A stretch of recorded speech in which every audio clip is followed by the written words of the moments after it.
All right, now that we've gotten all this Black Myth Wukong speculation out of the way, and we're now certain that PlayStation did work with them in a similar capacity as Genshin Impact, Stray, and Stellar Blade, which these games all became exclusives, we've also looked at the individuals in charge of the third-party content acquisition.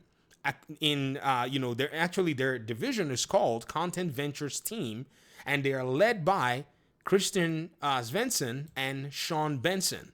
This was given by Phil Rosenberg when he was doing his leadership highlight. He seems to be a great leader. He highlighted his team members, and he's the senior vice president or SVP. I don't know how you say it. Global Partner Development and Relations. This is the team that goes out there and works with studios to bring their games to PlayStation platforms, and honestly, in some cases, or like we've seen in majority of the cases, block Xbox from getting these games.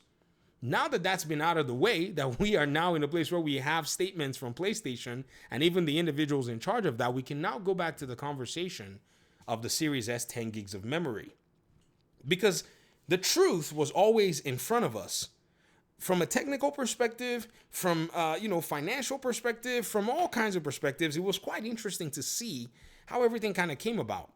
So on the subreddit for games 3 months ago, somebody put this post about the game director having put a post out there talking about the Series S 10 gigs of memory as the issue why there was a delay, because he made a statement and said, after quoting or talking about something, said it seems a bit inappropriate, and this is a translation of what he said in parentheses, but the 10 gig shared memory, without several years of optimization experience, it's really difficult to use it. Now, people started to speculate on this and say, well, it must be because of the Series S. Now, keep in mind, before we actually continue this video, I know someone's going to come out and say, you're an Xbox shill, or they're going to say something that's off the cuff. Now, before they go ahead and do that, I want to go ahead and tell you that I am somebody who is not so fond of the Xbox console hardware, because there are a lot of things that I see as, could have been done better. But I think Xbox wants to actually remedy those with its so-called Steam access thing.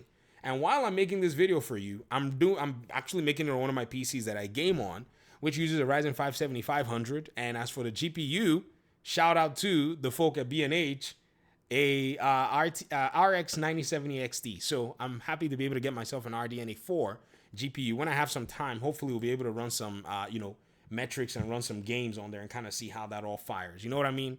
And so I'm not here to basically tell you to go buy yourself an Xbox console. However, if you ask me for a console recommendation, the Series S is what I'm going to recommend, because I strongly believe that it is a cheaper option, it's cost effective, and it does the job. So whenever people start to try to disparage the Series S, especially those who don't know jack squat about hardware, it kind of makes me scratch my brain and go, majority of the best games that we played were on Xbox One, PlayStation 4 hardware that can never match up to the Series S.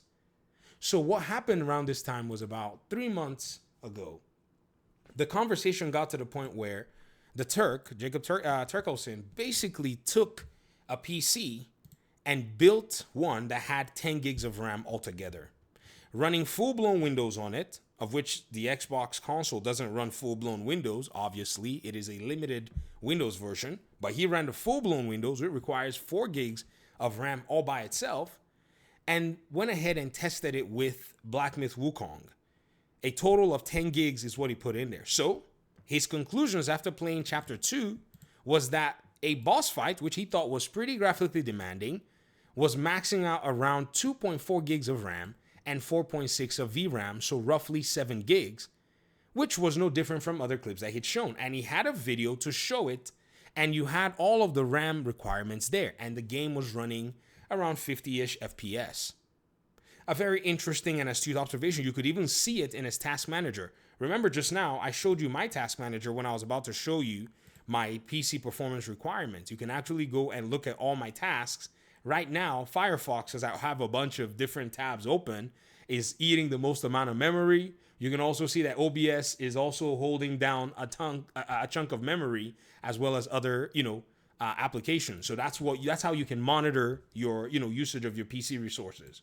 And he did the exact same thing here, and he found out that the game could actually run on that. He said that's not even the best part. He said, I tweaked some variables and got some quantifiable results because he was experimenting. I upped the resolution to 67% of 1440p FSR quality mode to see how an A2000 would work. That's the GPU that was used in this case. And what the impact of the RAM would be. Turns out the increase cost me roughly 500 megabytes of VRAM, which seems reasonable. I got that multi-Wukong skill. It does change the system RAM requirements at all. Sorry, it doesn't change the system RAM requirements at all at the beginning and the time code 214. The multi-Wukong skill is where he basically, different meshes are spawned or different instances of the character are spawned and they deal damage to the enemy. Then he said, this scene is introducing a new element, and that which is the sand deformation that appears to not have major impact on the RAM. At the time code 134, the game suddenly dropped around 7 megabytes of RAM with zero impact on the actual game. This proves the executable and the OS know some RAM isn't needed. Then he moved on to another chapter to show more, and in this case, even stunted the game more to run unlimited RAM. And the game was pretty much sitting around 7 gigs of RAM in total and still able to run Windows, and went crazy with all of the above. And he said, okay, my final experiment is underway. Will Black Myth Wukong run on a PC with 4 gigs of RAM and 6 gigs of VRAM? I haven't tried this, and I want you guys along for the ride. I don't expect it to work because Windows sucks, but here goes. And then he tried it. The entire Windows itself requires 4 gigs of RAM. But Jacob Turkelson, the Turk, was crazy enough to run Black Myth Wukong on a system that would probably have no RAM if Windows was basically hugging majority of the RAM, and put a 6 gig VRAM card in there. And what did he find? The game was able to run. Yes, it had some issues, but you can see the resources being used here. And I do not think that the developers have been telling us the entire story, because I can see now hardware evidence in front of me. I can also see the effort made by PlayStation to work with them. And I saw a comment from an audience member that said, you know, this just probably meant that PlayStation worked with them to bring a working version of the game, of which if you go look up the leadership positions of Sean Benson and Christian Svensson, you'll realize that these two are not in the engineering side of things. Their job is to go out there and acquire second and third party relationships with PlayStation. Go look them up yourself. You'll be very surprised what you find. So the disparaging of the Xbox Series S is not going to go without notice, not from me. Because as the Turk did this, there were a lot of people who I think were very, very ignorant, who said, well, look, on 2 gigs of RAM is running very bad. And instead of understanding the reason for actually stunting the hardware, right, and doing the experiment on even as minimal hardware as possible, they started to cuss out and start insulting and do the, just that regular PlayStation fanboy guy sliding nonsense that comes from a place of just sheer malice. That's what it is. These people are not here for genuine conversation. So I say those people who actually went out there insulting, the Turk, with the information that we have now, I think, an apology is the minimum that can be done. Now, I don't know if you're going to do it, but at least it needs to be said, right? That an apology needs to be done. And then also to Nib95, because a majority of this argument was pretty much, taking place between you and the Turk, of which you eventually blocked him because you claimed he didn't know what he was talking about. And so I think you also are due making your apology to him. Now, I don't know if you're going to make one, but at least let it be said that you had no clue what the heck you were talking about back then. And I can now boldly say it because all I did was just look at the evidence in front of me. I said, from what we're seeing, this game can play on less than 10 gigs of shared memory when you kind of allocate all of it together on a mathematical paper and pencil. As for the Series S, I think Black Myth Wukong can actually run in that game, and it was money-hatted by PlayStation. And everything and all the talk about the Series S, to me, is all fugazi. Until these developers come out here and tell us that there was no deal with PlayStation, of which now the cat's out of the bag, everyone's clearly been obfuscating the reality. And I bought 2 copies of Black Myth Wukong, by the way, Just so you know, before you go ahead and start, some people are going to go ahead and start talking nonsense. I support the game. The game came on PC. Again, like I said, I got no qualms, with, whatever anybody's doing on the console side for the most part. So I supported the game. However, because the Series S is the one console I will recommend, when all that disparaging started, I'm not going to let these people just walk away. They must come outside and answer.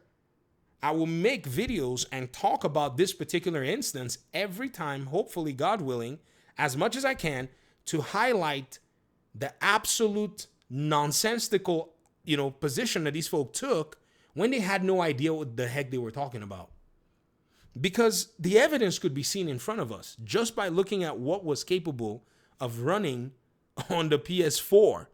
You know what I mean? Like, you could look at a PS4 and go, huh? Even though they could lock a 30 FPS version of that game on the Series S and still accounted for that, the game could have still been launched on the Series S. My conclusions are based on what it is that I've seen now from a PlayStation exec and some of the preliminary testing done by the Turk.